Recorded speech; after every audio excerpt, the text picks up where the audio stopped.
വിശ്വാസത്തോടെ പറഞ്ഞേ, ഉറപ്പുള്ളവർ മാത്രം പറഞ്ഞേ. ഓ പിതാവാം ദൈവം വാഴുന്നു. ജീവിതത്തിന് അസാധ്യം നോക്കി പറഞ്ഞേ, ഭയമില്ല.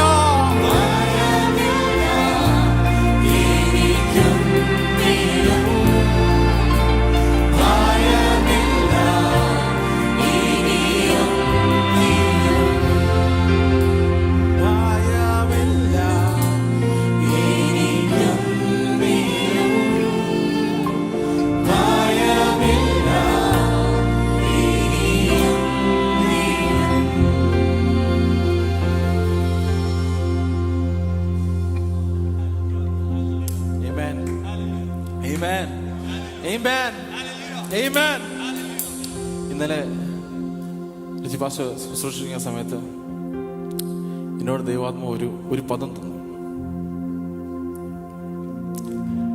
Let your visions be your calling. കേട്ടില്ല? Let your vision be your calling. നിന്റെ ദർശനങ്ങൾ നിന്റെ കോളിംഗ് ആവട്ടെ. ഈ സഭ പണിഞ്ഞിരിക്കുന്നത് ദർശനത്തിലാണ്. 10 ഏക്കറിൽ 10 വീട് പണിയുന്നുള്ള ദർശനമല്ല കേട്ടോ. വലിയ ബെൻസ് കാർ വാങ്ങിക്കുന്നുള്ള ദർശനമല്ല. നമ്മുടെ സബോബ്സില് കർത്താവിന് വേണ്ടി നമ്മൾ ജ്വലിക്കുന്ന അഗ്നികളാക്കി തീർക്കാൻ പോകുന്ന ദർശനം കണ്ടേ. ഒരു തലമുറയെ കർത്താവിന് വേണ്ടി വാർത്തെടുക്കുന്ന ദർശനം കണ്ടേ. ഓ, ലോകമെമ്പാടും പോയി കർത്താവിന് വേണ്ടി സാക്ഷികളാകുന്ന ദർശനം കണ്ടേ. That will become your calling. അന്നേരം ഞാൻ എടുത്തൊരു വാക്യമാണ് ഹബക്കുക്ക് chapter 2:3. ദർശനത്തിന് ഒരു അവധി വച്ചിരിക്കുന്നു, അത് സമാപ്തിയിലേക്ക് ബന്ധപ്പെടുന്നു. സമയം തെറ്റുകയുമില്ല. അത് വൈകിയാലും അതിനായി കാത്തിരിക്ക, അത് വരും, നിശ്ചയം താമസിക്കുകയുമില്ല.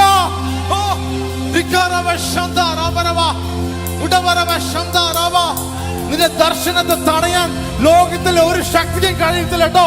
അത് പൊട്ടക്കിണറിനായാലും, അത് പൊത്തിഫറിന്റെ ഭവനത്തിനായാലും, ആ കാരാഗ്രഹത്തിന്റെ അവസ്ഥയായാലും, നിന്റെ ദർശനത്തിന് ഒരു സമാപ്തിയിലേക്ക് കർത്താവ് കൊണ്ടുവരാൻ സമയമായി.